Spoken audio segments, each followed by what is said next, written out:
In this clip, I'm going to show you how to use the blur filter to enhance your video. So now let me show you a practical use of filters here. I'll show you how to do kind of a cool effect using a blur. And what we're going to do is we're just going to, like if this were the beginning of a video, we're going to kind of just, instead of fade it in, we'll blur it in. And it'll be pretty cool. So to get started, first we need a clip that we're going to blur. So I've got this beginning clip going on here. And let's see, okay, so we have the turn. Alright, let's watch it.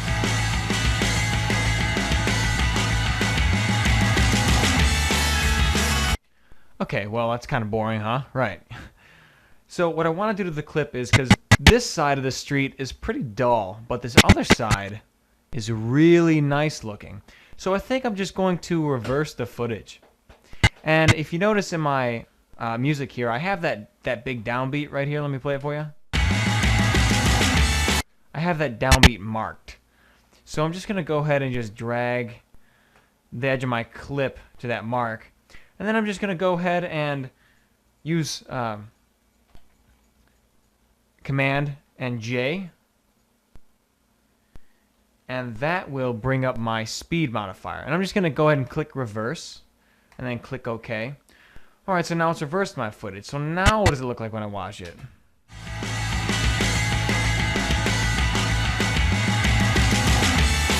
Okay, so now it ends on that downbeat.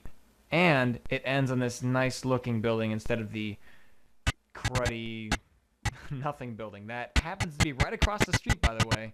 I don't know if that strikes anybody as weird. It did me, which is why we filmed it. So now we need to put a filter to it. I mean, if we were to just do a fade in, let me add one for you. Just right click and add cross dissolve. Okay. Yeah, that's pretty cool, but we can get a lot cooler with it. So go over to your browser here and go to video filters and then come down to blur and then Gaussian blur. Make sure that you double clicked this clip so that it comes up in the viewer, and just go over to your filters tab and just drag Gaussian blur right in, or you can just drag it right on top of the clip.